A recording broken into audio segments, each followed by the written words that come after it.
pag-uusapan is the right attitude before God. The right attitude before God. Before po tayo magpatuloy, ibig ko po na mag-offer tayo ng isang panalangin sa Panginoon. Let's come to the Lord in prayer and ask God to touch our lives today. I request everyone to please bow down your heads, just close our eyes. Let's listen to the whisper, or let's listen to the voice of the Holy Spirit in our hearts, in our lives. Let's ask the Lord to touch each one of us today. Father, we come to you, Lord God. Humble ourselves before you. We acknowledge that we can do nothing without you. Holy Spirit, we beg you, O Lord. Yes. Revive, transform, and touch our lives today. Yes, Lord. Help us, Lord God, Help us, Lord. that we will not leave this place the same. But we will leave this place, Lord God, full of blessings and carry a transformed life. Amen. Thank you so much, Minister, from this moment on to the end of this worship celebration. Thank you so much, Lord. In the name of Jesus Christ, we pray. Hallelujah. Amen. Amen. Palakpakan natin the Lord. The objective of our message today, I have three things to share with you. Number one, allowing the power of God to purify His church. Number two, preparing the church of God for a greater tasks. Number three, pass on the fire to the next generation. Hallelujah. Okay? So let's not forget the third generation. Brother Michael and I have talked last night. I was so blessed for our children because while we are having our own Bible studies, they're also having their own Bible study. Hallelujah. And they also have their own pastor. Right. In the person of Mr. Leonardo Mandario Jr. Okay? So, hindi nakabahan ko lang kung anong kanyang mga pinagtuturo. Okay? Hindi ko po alam. But again, these children witnessed what we do for God. That is why it's easy for them, okay, to just do things like that. But let's pray for our children. So we need to pass on to the next generation what we experience with God, and of course, how God touched our lives. So if you have your Bibles with you, please turn with me to the book of Luke. Luke chapter 18, verse 9 to 14. Okay, at bilang paggalang po, respect and reverence to God's Word, I request everyone to please stand. Luke chapter 18, verse 9 to 14. Hallelujah. Okay, let me read to you the Word of God. The parable of the Pharisee and the tax collector. Verse 9. To some who were confident of their own righteousness and looked down on everyone else, Jesus told a parable. Two men went up to the temple to pray. One a Pharisee and the other a tax collector. The Pharisee stood by himself and prayed, God, I thank you that I am not like other people, robbers, evildoers, adulterers, or even like this tax collector. I fast twice a week and give a tenth of all I get. Yes. Verse 13, but the tax collector stood at a distance. He would not even look up to heaven, but beat his breast and said, God, have mercy on me, a sinner. Hallelujah. Verse 14, I tell you that this man, rather than the other man, went home justified before God. For all those who exalt themselves will be humbled, and those who humble themselves will be exalted. Hallelujah. Blessed be the name of the Lord. You may be seated in the presence of God. Thank you, Jesus. Thank you, Lord. Hallelujah. Okay? I want you to know, people of God, that not all prayers are genuine. Not all prayers are genuine. Attitude is just as important as persistence. Okay. Jesus also corrects the mistaken notion that righteousness is a human achievement instead of a gift of God's grace. The danger is this: do not be too confident with your righteousness and begin to look down on others. Your righteousness comes from God, not from your own, not from you. We are all sinners, and we only become righteous through faith in our Lord Jesus Christ and on what He had done at the cross of Calvary. Okay? Ang ating pong righteousness ay hindi galing sa atin, kundi ito ay galing sa Diyos. But we have to be reminded that God is after the attitude, after the attitude of our hearts rather than our service.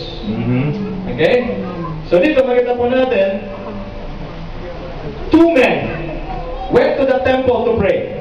One is a Pharisee and the other is a tax collector. What is a Pharisee? A Pharisee is set apart, teacher of the law.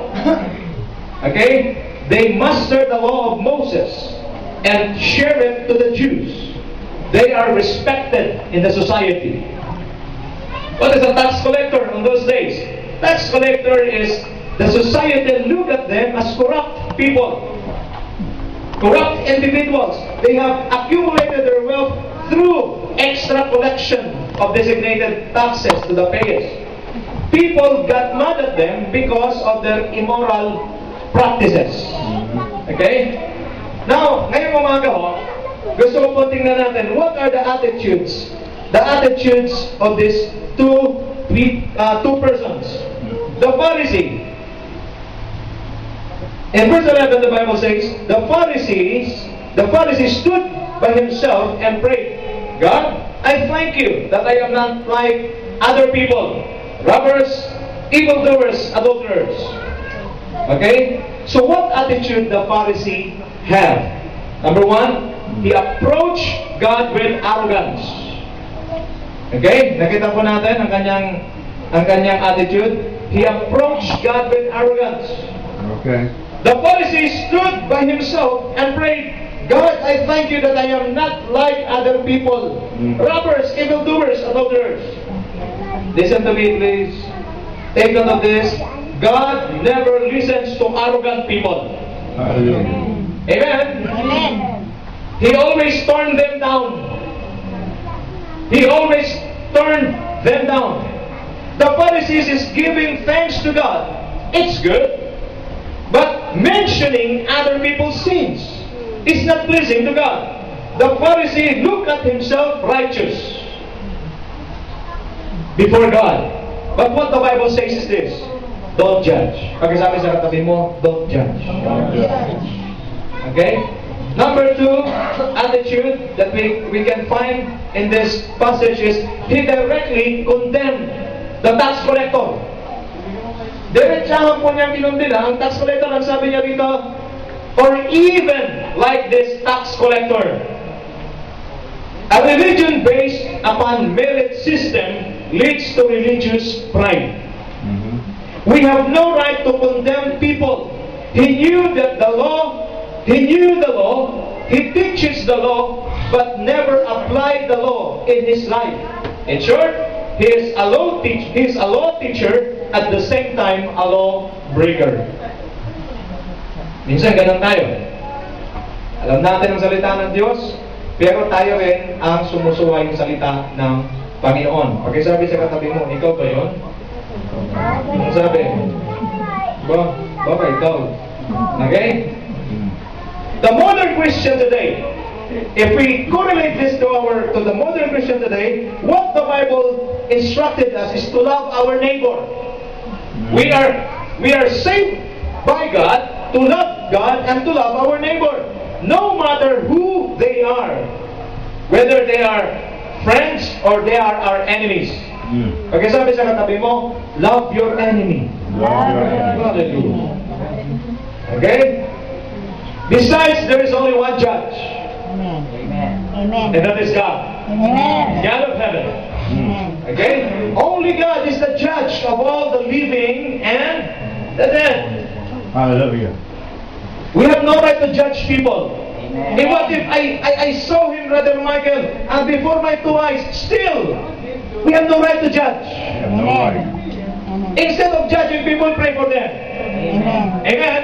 Ilan panalangin mo kaysa husgahan mo? Ang problema, brad, napakabilis natin maghusga. Mas mabilis mag-judge kaysa mag-pray. Pero kung titignan mo dyan ang reality, mas madali mag-pray kaysa mag-judge. Sanay kasi tayo mag-judge. We are used of judging people. Easy sa atin mag-judge. Ay, nako, wala yan. Patayo-tayo, patatas pa ng kamay yan. Pero nako, grabe yan. Okay? Why not just pray? Lord, help my brother. If you are really concerned about your brother, your sister in the Lord, don't judge them, but pray for them. Hallelujah. Hallelujah. So, the second thing is he directly condemned the tax collector. And number three, Brother Michael, is a very dangerous thing. Number three, he was so confident of his good deeds before God. Okay? So instead of yielding to the grace of God, he boasts on his works. He said in his prayer, he fasted twice a week. Wow! Nagpa-fasting ito, 2 beses ang araw, ay isang linggo. Ano ba? And give his tenth of all he got. Hallelujah! Nagta-tithes din. Tingin sa akin, pwede pala mag-fasting, pwede pala mag-tithes, pero ang sama ng ugali. Amen. Ulitin ko, it is possible that a churchgoer fasted twice a week and give his tithe, but masama ugali. Yes, Lord. Totoo ba yun? Amen. Is it possible? Yes. Yes. Mayroon pong isang asawang babae lumapit sa akin at ang sabi, Pastor, why you said that I'm praying for my husband until now? He didn't go with me in the church. What's the problem? She's been telling me for a long, long while. And I cannot help myself but rebuke that woman. He came to me again. Pastor, why you said I'm praying for so long? My knee's been, having lots of kalyo already. Okay, so why is it? What's the problem? I said to her, look at me in the eyes. You're asking what's the problem? The better question is this, who is the problem? The problem is you. You change. Sabi ng asawang lalaki, paano naman ako pasok sasama dyan? Umaga-umaga pa lang, parang masingin ang bunganga. Pero, she always set aside her tithe. She fasted for twice a week, and then she is always present in every prayer meeting. But again, the ugali, the attitude is very masama. All right. Okay? So, it is possible, okay, that we do the things in the church, we were serving God, but at the same time, possessing an attitude that is not pleasing before God. Amen. Actually, supposedly, no need for him to mention these things, because God already knew everything.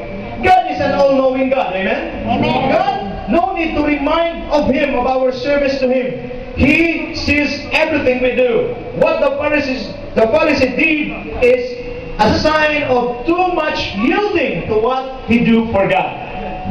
Tingin po sa akin, ang nakakatakot po sa mga Kristiyano, when we are being satisfied with going to church without experiencing transformation in our lives. That's the most dangerous thing. Imagine yung mga kapatid ko, ang layo pa ng mga pinanggalingan nyo. Pupunta kayo rito, tagak-tak papawis mo, tapos pag alis mo, di ka nagbago. Ang hirap mo. Nandito ka ba rito? Amen. Pagkasabi mo sa katabi mo, medyo mula sa puso, magbago ka. Magbago ka. Ano sabi? Hallelujah. Even if you fast and give your tithe faithfully, but if your attitude and character is not right in the eyes of God, everything that you do will only boil down to nothing. Nothing. As in zero, and becomes invalid before God. Amen. If a person doesn't change, hallelujah, his attitude towards others, better for that person not to fast or fulfill his obligation to God. Because it only results to a waste. Sayang! Why waste? It's a waste if you keep on coming to church but do not change your attitude. Your attitude to your wife, your attitude to your children, your attitude to your parents. It's a waste. Waste if you keep on praising God, then after it, you slander others. Waste if you look good and hardworking, but cursing people in your mind. Waste if you always come to church every Sunday, but never been transformed by the power of God because of your hard-headedness. Hallelujah. Waste if you keep on praising God, but miss the touch of the Holy Spirit. It's a waste if you're listening to God's Word but intentionally neglect its application in your life. It's a waste. Amen. Waste. Just like the Pharisee, he's just wasting his time and service to God. God did not listen to him. I don't want this thing to happen to us today. I said, I don't want this thing to happen to us today. Amen. Remember this, God is after our heart's true condition rather than the sincerity of our actions. Hallelujah. Amen. Let me repeat it again. God is after our heart's true condition rather than the sincerity of our actions. Amen. Now let's look at the tax collector. In verse 13, but the tax collector stood at a distance. He would not even look up to heaven, but beat his breast and said, God, have mercy on me. Have mercy on me. A sin. What attitude the tax collector had? Number one po, he stood at a distance. What does it mean? It is a gesture that he acknowledged his unworthiness before God. He sees God's holiness and his sinfulness in approaching God. Very important po ito. Samantala ho, nakakatakot po talaga. It's very dangerous. Why? Yung Pharisee nagtuturo, alam niya yung law, alam niya yung Bible, pero nagtuturo siya, nagpa-fasting pa siya, pero sama ng ugali.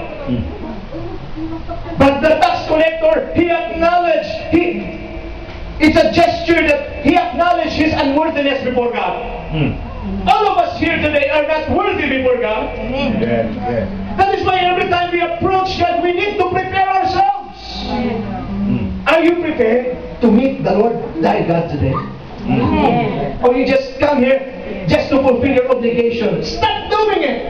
God is not happy, He's not pleased with coming to Him out of obligation. He is pleased when we come to Him out of love for God.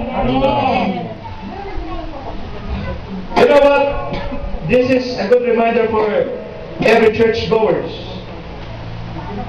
A thing that each one of us should be reminded.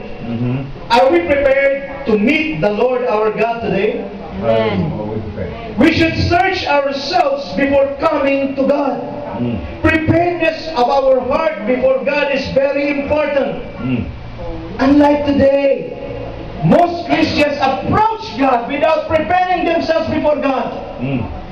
You can just imagine if Brother Michael and I, Pinoy, will send an invitation for us to go to Malacanang. Are we going to dress ourselves wearing shorts and then rubber shoes? Hallelujah. And we face Pinoy, and then when we face Pinoy, Brother Michael will say, "Hey, Mr. President, how are you?" Will Pinoy entertain us? But the sad thing is this: many Christians approach God without preparedness of heart. Hallelujah. We come to church without preparing our hearts before God. Even though we're doing sins, we're committing sins, we're just hiding our sins before God and then, "Hello Lord, good morning. How are you, Lord? I praise you with all my heart. Oh, glory to your name." Glory to your name. And at the back, we're hiding our sins. Don't you know that God sees everything? Amen. Ika sa akin, nakikita ng Diyos lahat. Amen. Hindi ka pwede magtago sa Diyos. Pakisabi sa katabi mo, hawak mo kamay niya, lumantad ka na, Jacob. Okay? Lumantad ka na. Bago mo. Okay? Preparedness of our heart before God is very important. It is very important that most Christians approach God without searching oneself. We need to search ourselves before God. When we approach God, always remember this: God is a holy God.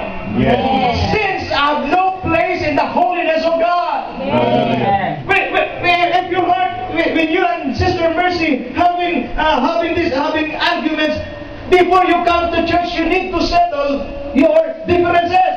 Hallelujah. Say it. You need to settle your differences before you praise God. Before you praise God. It's easy to worship, Michael. Yeah. All glory to you. Pag ganun ni Brother Remel, all glory to your name. Pag nakita Sister Mercy man, all honor to your majesty. It's so easy to play things in the church. But don't you know, it's not about our attendance. Amen. Hallelujah. It's not your attendance that matters. It's not your presence that matters. It's not the fellowship that matters. That what matters most in the eyes of God is the change and transform heart. Amen. Praise God with preparedness. Search your heart, Lord. Search my heart, Panginoon. Tingnan mo, puso ko na, di ba? Ako talaga, Panginoon. Lord, I want to praise you because I know you are holy. Tingnan sa akin, if you begin to see the holiness of God, you will begin to see what your real status before Him. Sometimes we come to church, we're so excited. But when you look up to God, the moment you approach God with preparedness of heart, you will see. In your mind, you're okay. But when you see the holiness of God, you will begin to see yourself just like Isaiah. Woe to me, I'm a sinner. Yeah. Ang holiness ng Panginoon ay isa pong, the holiness of God is a mirror for a sinner to see himself and for him to change. Amen. If you do not see the holiness of God, you will keep on believing yourself, telling you, I am righteous than Michael Klein. Alright. But if you see the holiness of God, it's just like a mirror. Di ba? Sino rito, alam niyo man siguro mirror, di ba? Amen. Okay? When you look at the mirror, you will see yourself. Amen. But if you don't look at the mirror, you just feel it. I think I have no muta. Okay? But when you look at the mirror, piskat pala. Si Bisaya pa sa eyes. Nakakatawa ba tayo? Unless you look at yourself in the mirror, you will not see yourself. Hallelujah. Amen. Then you have some dirt. Nakakatawa ba tayo? Amen. If I don't look at the mirror, I just believe with what I think. No, I just take a bath. I think I look great. But unless you look at the mirror, di ba ma? Pagkabago ka lang paligo, di ka nagsusuklay, sabihin mo sa sarili mo, Brad, okay ako, malinis na ako. Malinis ka pa. Pero, parang ka-show ko yung buhok ko. But when you look at the mirror, you need to comb yourself, to comb your hair. You need to, put some, the girls will put some foundation. Okay? Ano ibig sabihin? Mas nakakabihis ka ng maayos, mas gumaganda ang buhay mo pag nakatingin ka sa mirror. Amen. And that mirror is the holiness of God. Amen. Every day, every Sunday when we come to church, God has given us the opportunity to look at, to gaze upon His holiness. Why? For us to see our real and current status before God. Yes. Just like this tax collector is a gesture, Brother Michael. Oh Lord. He approached God from a distance. Unlike this Pharisee, very mayabang. Ano sabi ng Pharisee? Lord, I thank you. But this tax collector, from a distance, just like this, okay, ginagano niya ang kanyang breast, beating his breast. Okay? Number 2 attitude that we can see here is, he would not even look up to heaven, but boast about beat his breast. This is a gesture that shows a sincere repentance before God. Yes. Sino sa atin dito lumalapit sa Lord? Pakitanungan ka tabi mo, are you really sincere? Are you really Coming to God? Sincere ka ba talaga, Janice, na pag-approach mo sa Panginoon?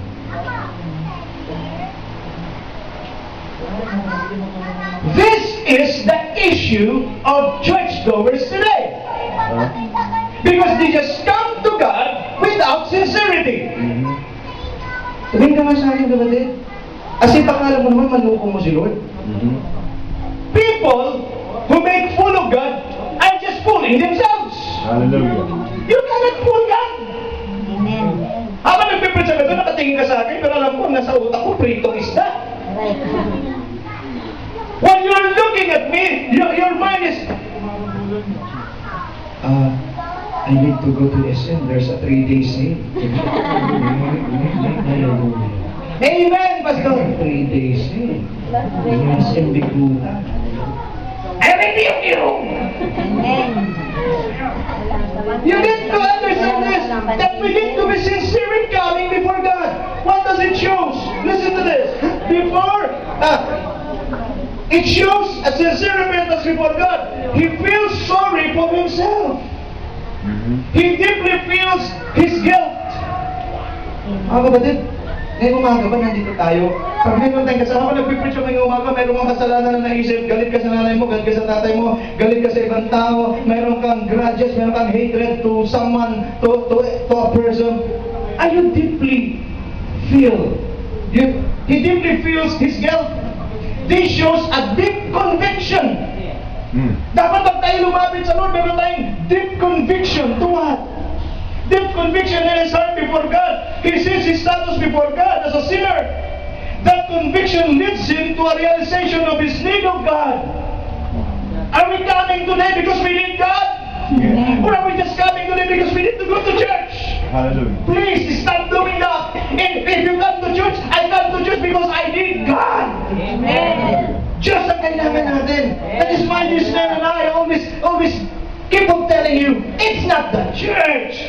The church is just secondary. What we need is God. When we come to church, I come to church, Pastor, Brother Michael, I come to church because I need God.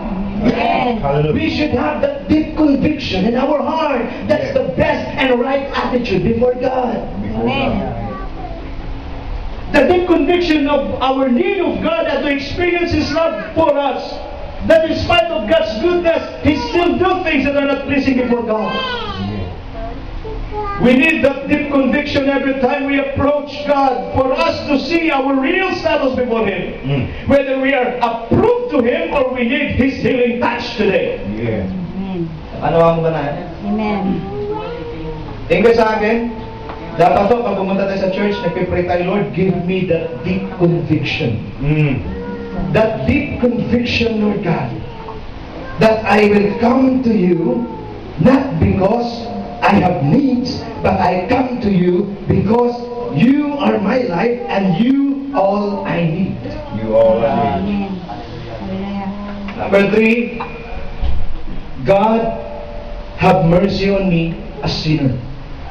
This is the most important thing before God. Unlike the Pharisee, I thank you, Lord, for I'm not like this tax collector. Ang kapal ng mukha nitong Pariseo na to. Hindi maintindihan sa English yan. Ang fake ng face nito. Who are you to boast before God? Very boastful Pharisee, but again, brad, teacher ng Bible. Nawa, may ibig sabihin. Wala yan sa mukha. Wala rin yan sa posisyon. Nasa status na. Amen. He knew that he's a sinner. But what he did is this. Brother Michael, have mercy on me, O God, a sinner. He recognized and confessed his sins before God. He did not justify himself.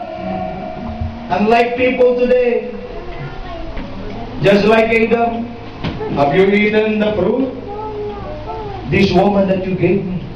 Instead of admitting, instead of acknowledging his guilt, his sins before God, anong ginawa? Nagturo. Sino sa inyo dito? Bato-bato sa langit, tamahan ka sa ng pito. Yung bang, pag nagka-problema, why you didn't go to church? Because of Brother Michael? Is Michael God? Hallelujah. Tingin sa akin, yung mga dahilan kung bakit hindi kayo maka-experience ang breakthrough because you keep on blaming others, ikaw naman talaga may kasalanan. Nagkakaroon tayo?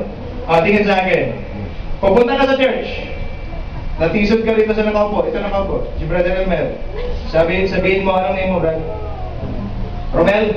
Sabi ni Romel, maganda sana sa church niya, pero nakita ko yung nakahiga, parang patulog na eh. Okay, ayoko naman ng ganon. Okay, so, tapos di ka na babalik. Sa Romel, ayaw ko nang bumalik itong bakit. When I saw that Brother Elmer, I am not blessed. Is Brother Elmer your God? Hallelujah. Why is it, what is it to you if Brother Elmer will lay down and sleep? I don't care. Amen. I don't care about people. What I care is God. Amen. Nagkakaroon mo ba tayo? Alam niyo po, dapat pwede na namin ito. He never justified himself. Hindi sinasabing, Lord, di ba, most of the time, he's a tax collector. So he can tell God, Lord, this is really the process. If you're a tax collector, you need to add another 10% tax collection. This is what everybody's doing it. No! Hindi ko mo ginagawa ng marami, gagawin natin. Naglalaro po tayo. Amen. It's not because others are doing it, we will do. That's like what they didn't do. We need to shine. We need to let our light shine before men that we are Christians, that we're believers of God. We do not justify ourselves when we commit mistakes. Amen. Pag sabi sa katabi mo, be honest. Amen. He acknowledges sinfulness, weaknesses, and helplessness before God. That is why he begged for God's mercy. Nagkakaroon mo tayo? Unless na-acknowledge mo na kailangan mo si Lord, hindi ka makatikim ng blessing ng Lord. Yeah. Ko, nalaman mo, Romel? Hanggat hindi mo i-acknowledge na kailangan mo ang Diyos, mayabang ka pa rin sasabihin mo, hindi, I can manage, I can do this I'm telling you, you're killing yourself. Hallelujah. But if you acknowledge, sabihin mo, kapatid, Lord, di ko po kaya. I'm a sinner. I need help. I need your grace. I need your mercy. Just touch me, Lord. Touch me, Lord. And that's the time you will receive the mercy and the grace of God. Amen. But if you are mayabang, sabi natin, pag mayabang ka, ang sabihin mo, hindi naman, okay lang, Lord. Kaya pa naman, sabi ni Romel, kaya pa, Lord. Okay lang sa akin. Huwag kang mayabang. Don't be like this man, very boastful. So same thing with us, we can only receive God's mercy if we acknowledge our sinfulness before God. Yeah. Has everyone sinned? Amen. We sin against Him. Acknowledge our weaknesses before God. Lord, I'm weak in this area. I am weak, Lord God. I need your strength. Then that's the time bibigyan niya strength sa'yo. Nagkakaroon tayo. Ano ba? If we acknowledge that we cannot change ourselves unless God touch us. Yes, Lord. Kahit ano pang pagbabago gagawin mo, naranasan ko na yan. Kahit ano pang gusto mong magbabago, your desire is not enough to change you. Amen. It's good that you have desire, and that desire, just lift it up to God. Lord, this is my desire. I want to change. Then allow the transforming power of God touch you, and you will be changed forever. Amen. Okay? Woo! Praise the Lord. Praise the Lord. Now let me give you some example in the Bible for people who received God's mercy. Number one, the criminal who hung on the cross with Jesus. Amen. He acknowledged his sinfulness and unworthiness before Jesus. He had received God's mercy. Ano sabi niya? Ano sabi niya? Lord, remember me when you are in your kingdom. And Jesus said to him, today you shall be with me in paradise. Nagkakaroon tayo? Amen. Tama na yung yabang. Alisin natin yung yabang. Alisin natin yung sabi natin, kaya ko to, kaya ko to. You are here. We are all here because we need God. Amen. Amen? Ano pa ho? David. When David committed adultery and he murdered Uriah. When Prophet Nathan rebuked him for taking Bathsheba and killing Uriah, he admitted his sins before God. Hindi siya katulad ng iba. Iba ho si David, nang sinasabi sa kanya ng Lord, sabi, kasi ganito po nangyari, ganito ko lang mabilis. Nang sabi ng prophet, si David kasi, ito batayin yung mga Kristiyano, dapat nasa giyera siya, nag-giyera sila eh. There's a war going on. But because wala hong laban, makinig kayo sa akin, tingin mo ang lahat, wala hong laban, wala hong giyera nilabanan si David na natalo siya. Amen. Lahat panalo. Bakit? Kasama niya Diyos. Amen. Ito ang problema, may giyera, nagpahinga. Makinig kayo mabuti ha. May giyera, nagpahinga. Eh, siyempre, meron siyang palasyo doon sa taas, sa Torre. Sa Torre niya. Tingin-tingin. Pero dapat saan siya? Nasa giyera, nasa war. Dapat hindi. Nasa kanyang palasyo, nagre-relax, na dapat nasa giyera. Eh, ang demonyo magaling. Pag dapat nasa gawain ka, nasa Bible study ka, nasa church ka, ang problema mo, nagliwaliw ka. Ang demonyo magaling. Ewan ko ba naman itong si Bathsheba, bakit walang bubong? Walang bubong. Nakakanawahan niyo ba ito? Nag-gets nyo? Kaya ang demonyo magaling gumawa ng paraan. Ito si David yung magaganon-ganon. Oh, hallelujah. Nagpupuri pa si Lord eh. Praise the Lord! Okay? Nag-gets nyo? That the devil can create, can make things. Okay, kaya niyan gumawa ng paraan para tayo ay maten. To make a long story short, nakuha niya si Bathsheba, nagbuntis si Bathsheba, ito ang malaking problema. Dahil yung asawa ni Bathsheba nasa giyera, bakit bumuntis ko, wala yung asawa niya? Anong ginawa ni David? Very tricky. Tinatawag niya si Uriah because he's a king. Uriah has no, pinapull out niya sa giyera. Kita niyo yung kasamaan? Pinapull out niya sa giyera. Uriah, uwi ka muna. Bakit? Ano sa utak niya? Pag umuwi si Uriah, siyempre, makasiping nga niyang asawa, pag bumuntis, sabi niya nagbunga. Pero kay David yun. Pero ba't at the Lord?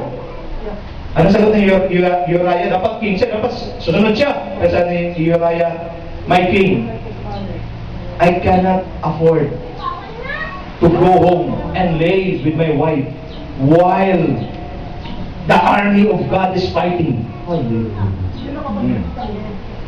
Anong ginawa ni Uriah? Hindi siya umuwi.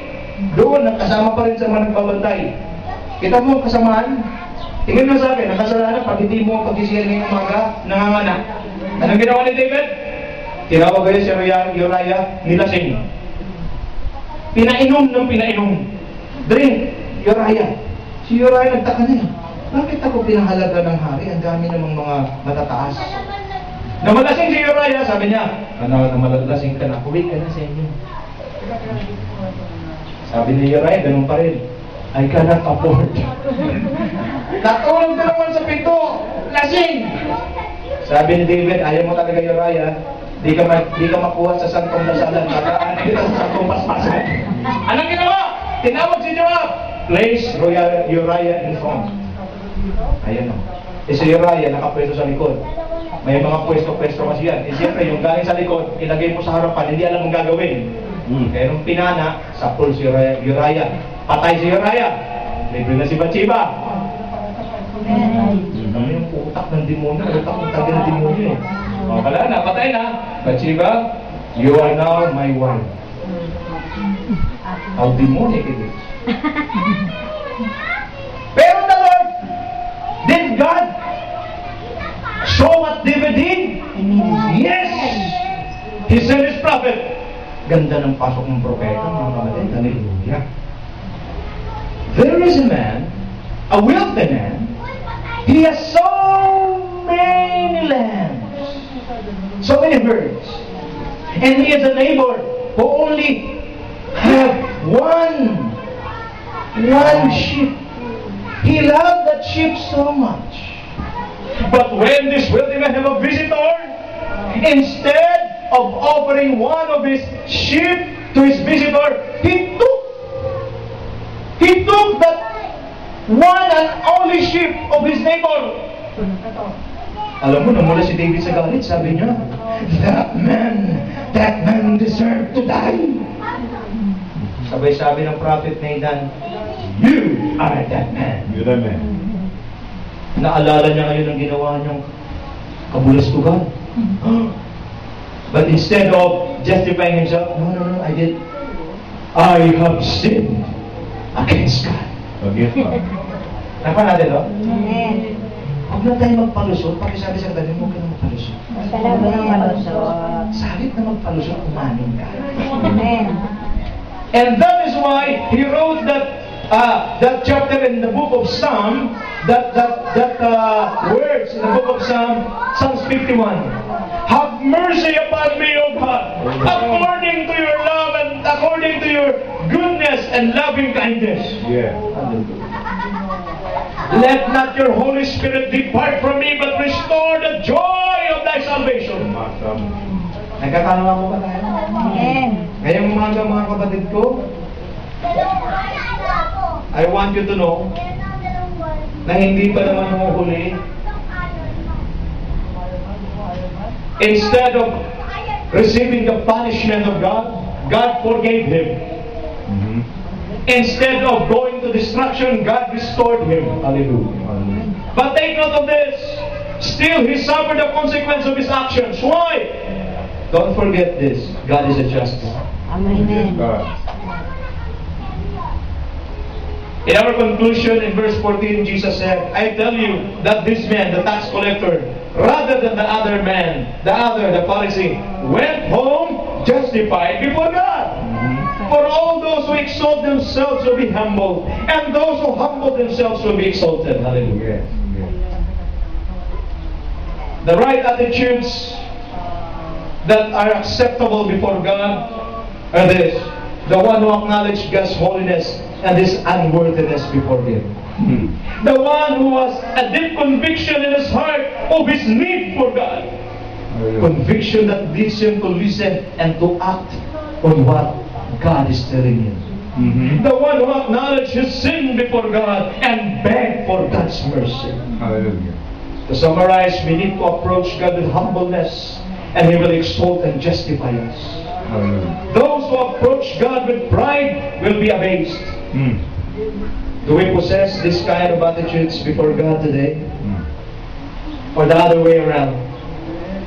Do you need revival with regards to your attitude before God? Mm. I strongly believe that in my heart that God is cleansing and purifying His church today to prepare her for a greater task. Unless the church is cleansed by the power of God, she will not become a useful vessel for God's glorious agendas. Amen. Let God hear the cry of our hearts today. Let's cry to Him and give us that deep conviction to live our lives according to His will. Let's cry to God for His healing touch to our souls today. Amen. Let us cry to God to shower His grace upon us, to have that right attitude before Him. Mm-hmm. Let us cry for God. Let us cry to God for revival and passion and compassion for the lost. Mm-hmm. Let us cry to God for real transformation of our lives. Let's cry to God to use us for His glory. Amen. Today, let us cry for God's consuming fire to consume our fleshly desires today. Hallelujah. Let us please God, for this is the reason why we are created. Mm. We are created for God. Oh, God. Amen. Today, my brothers and sisters in the Lord, God has a personal invitation for each one of us. Mm. In Revelation 3, 20 to 22, He said in His word, Here I am, I stand at the door and knock. If anyone hears my voice and opens the door, I will come in and eat with that person, and they with me. And they were here. The one who is victorious, I will give the right to sit with me on my throne, Mm. just as I was victorious and sat down with my Father on His throne. Whoever hears, let him hear what the Spirit says to the churches. Will you open the door of your heart for God today? Oh, God. Amen. Dito po ako mag-challenge sa bawat isa. Napakasimple lang mo ang pamumuhay Kristiyano. Hindi nyo po kailangan mahirapan. Kung kayo man po ay naghihirap sa mga oras na ito, yan po ay resulta ng ating attitude sa harapan ng Panginoon. Nagkakaroon ko na. Kung tayo man po ay nagkakaroon ng struggle sa buhay natin ngayon, resulta po yan ng ating attitude sa harapan ng Panginoon. Because the Bible says, what you sow is what you reap. Amen. This Pharisee approached God with arrogance. He approached God condemning others. He approached God with boastfulness because of his good works. Hindi niyo po mabuti, hindi tinatanggap ni Lord.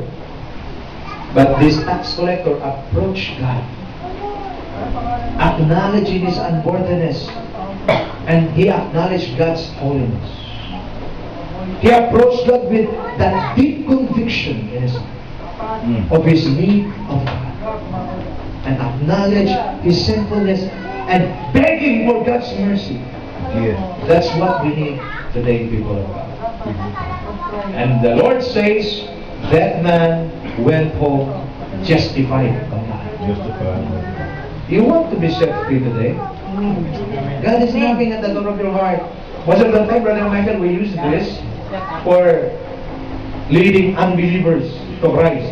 But when I begin to study the Word of God, it was addressed to the church. The church. Because most people inside the church, Joe, are worshiping the Lord, but in their heart, Jesus is standing outside the door of their heart.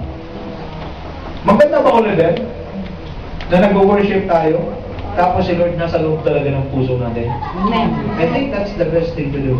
Jesus said, whoever opened the door, I will come in. Sup with him, and I'll be with him. I think that's the best thing. Mayroon ba tayong mga kayabangan sa harapan ng Panginoon? Tayo ba yung mga tipong, nandito ako dahil mayroon na akong... If you are here, at you have a different agenda rather than honoring, worshiping God, I think you're in the wrong place. Hallelujah. But if you are here because you said to yourself, I need God, you are in the right place. Amen. Pwede po ba ito? Pwede po tayo lahat ngayong umaga.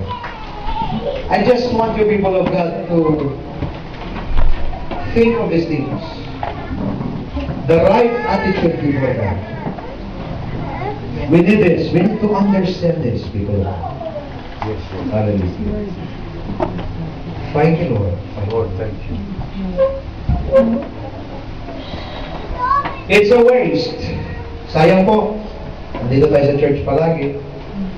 It's a waste praising, singing praises to God and missing the touch of the Holy Spirit.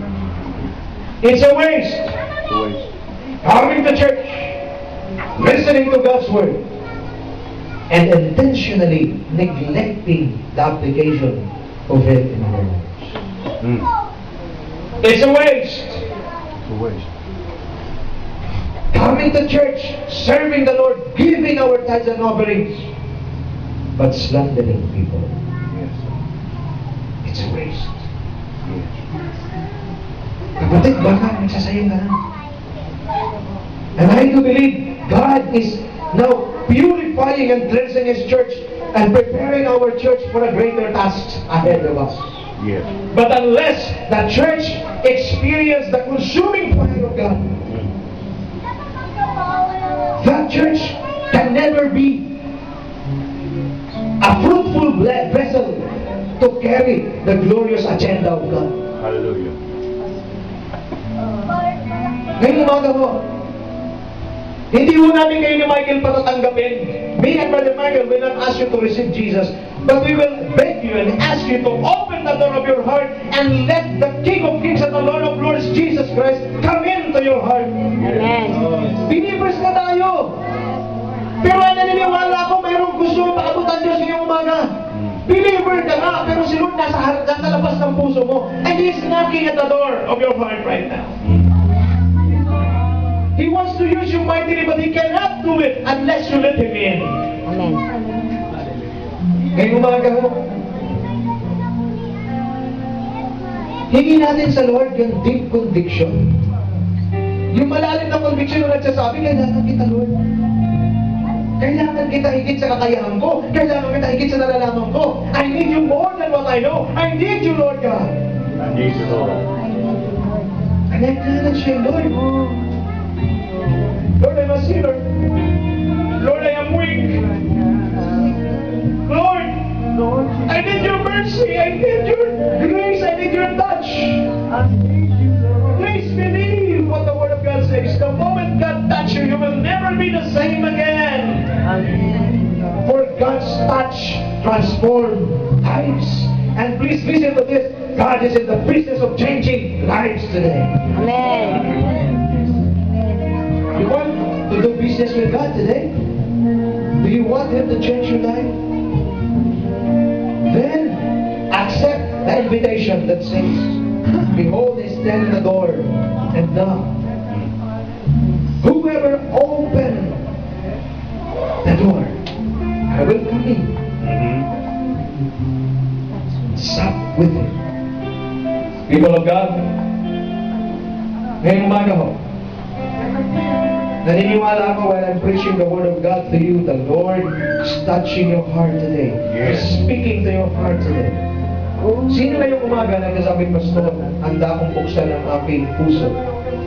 I am willing to open my heart for Jesus today.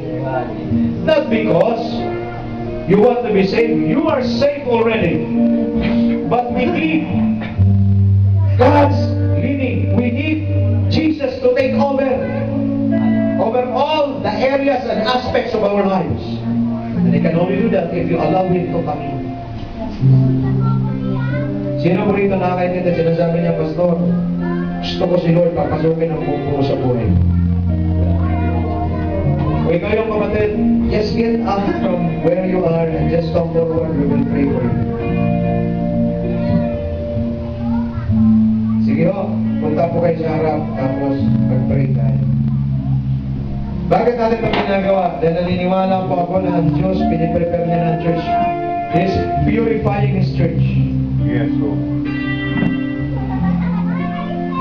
He wants to bring the ambassadors for Christ to another level of experience. Another level of experiencing God's power. But first, we need to possess that right attitude before God. So that every time we approach Him, blessings will simply overflow. Blessings will simply flow like a river into our souls. Hallelujah. Punta mo, abante ng konti, para mabigyan ng lugar yun sa likod. Sige ba? Hallelujah.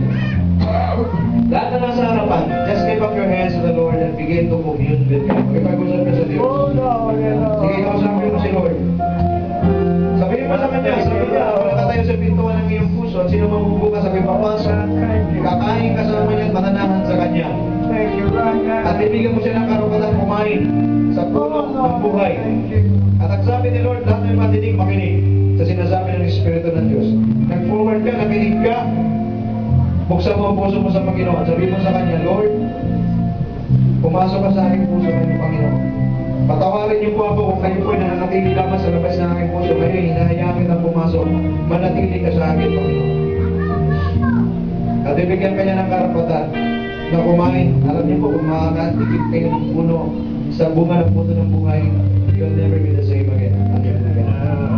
Yes, yes, yes, yes. Come on, pray to the Lord. Ask God. Ask the Holy Spirit.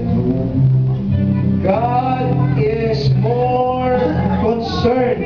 He is after the attitude of our hearts rather than the sincerity of our actions. Wala si Lord pakialam sa service natin. Hindi niyo malaintindihan ko, ang dami na nagsiserve sa Lord sa heaven. Yung mga angels nagsiserve sa Kanya. Pag ang mga angels nagsiserve, perfect.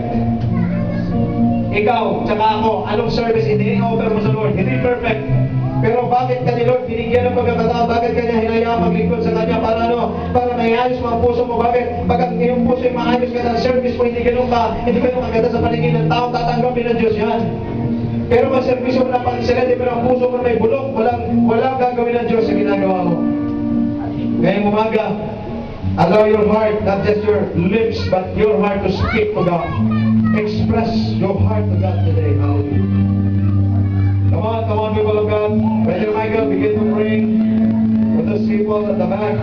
Habang pinag-pray kayo, Lord, in the name of Jesus. habang pinag-pray kayo, mga kapatid, God, we ask that you continue to work. in this cry out to area. God, Lord, transform my life. Cry out to God, Lord, change me. Lead Cry out to God, Lord, empower me. Continue, Father God. Cry out to God, Lord, revive me. Work. Lord, revive me. Open up his eyes, God. Cry out Help to him, God, God, Lord, revive me. to take up, God. Help him to God to If you press. slander someone, Help him, God, to if you make curse those someone in your mind, decisions just that he ask has God to for make, God. forgiveness. In the name of Jesus, God. Touch him right now, Just God. ask God for forgiveness. Hallelujah. Lord, revive me, Lord God. He wants Cry to out give to in. God. Hallelujah. Hallelujah. But God, Cry whatever out to holding God, back, people of God. Cry out to strength to Him. overcome. Lord, In the name touch of me. Jesus. Cry out to God, Lord. In the Touch name of me. Jesus, God. Touch me, Just Lord. right now, Lord. Cry out to God for transformation. Cry out to God to pour out His glory upon you. Lord, I need your glory, oh God. I'm asking, Lord, Cry out for God for consuming fire to consume all wickedness in our lives. Hallelujah. All sinfulness and weaknesses, let the Spirit of God consume. God, bring about a healing, God. God is a consuming fire. He is a Open consuming up fire. doors, Lord. Hallelujah. Bless in a mighty, Hallelujah. mighty way, Lord. Father, in the name of Not only in healing, God, but in spirit, God. God, continue to use him. Let revival But move. use him not only in words, but use him in power. In the name of Jesus, God. Touch right now. Hallelujah. Cry out to God Hallelujah. for transformation. Cry out to God for deliverance, for freedom. Cry out to God Lord Jesus. for victory. In the name of Just cry Jesus. out to God. Hallelujah. Lord, Cry I out, want you to cry out to give God. Cry out to God in the name of Jesus. Give him Cry boldness, out to God. God. Hallelujah. Give him courage, Lord. Cry out to God for Let him stand on your word, Lord. Let him stand for you, Lord. Open up the door, Lord. Make a way, Lord. God, move in his family, Lord. Move in his life, Lord. In the name of Jesus, God. Touch right now, Lord. Hallelujah, Lord. We need you, Lord. He's trying, Lord. Lord, I pray and cry out for power right now. Cry out to God, cry out to God. Father God, Just cry out to God. you know the situation. Cry out to God for power, You for know the total condition. transformation. You know the circumstances, Lord. He's And sure his life is what's going on, God. Lord, I ask you to move in a mighty way. I ask you, God, to bring about understanding, patience, and deliverance. In the name of Jesus, God. Give Shirley the courage and the strength, the power to go through. And then, Lord, give her the courage and the power and the strength to reach out to her son. Yes, Lord, yes, Lord. And Lord, give him the right words, God. Give her the words to say to him. Give her the encouraging words, God. Guide her on this journey, Lord. Father God, she needs you. She can't do nothing without you. She's calling on you, Lord. Help right now, Father. In the name of Jesus. Cry out to God. Cry out to God. Lord, I need you. Lord, Lord, I need you. I need you. Lord, we thank you. Cry out We to thank God. you for Eliza's new journey. Father, in the name of Jesus. Now, God, give her strength. Cry out to God.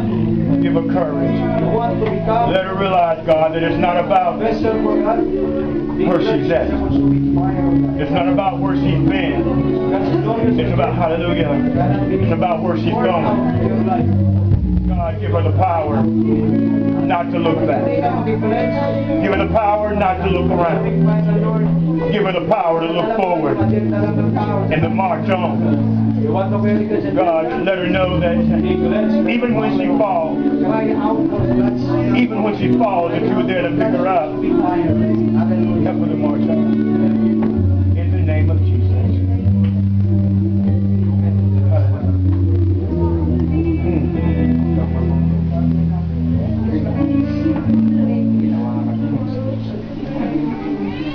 My God. Lord, touch Mommy Grace right now. God, she wants to be used by you, Lord. God, open up the doors for her, Lord. Lead her in which direction to go, God. Guide her in the name of Jesus. Guide her in the name of Jesus. Help her to reach out and to touch. Help her to be a witness for you, Lord. God, help her to be what you want her to be. In the mighty name of Jesus. Right now, Lord, move in her life. Move on her circumstances. Amen. Lord, touch George's life. Touch in the name of Jesus. Lord, you know the desires of her heart. Lord, you know what she wants from you, Lord. You know what she needs. God, I'm asking you, God, to continue to guide her. But God, let her see. Open up her eyes, God, the direction that you want her to travel, God. Open up her eyes, God. So that she can see the direction that she needs.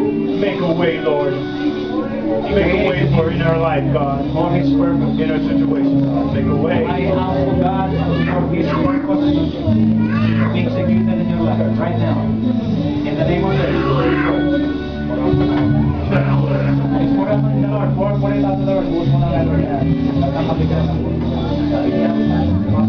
Father God. Blessed God, blessed God.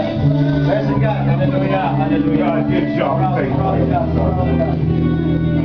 Give her unconditional faith, God.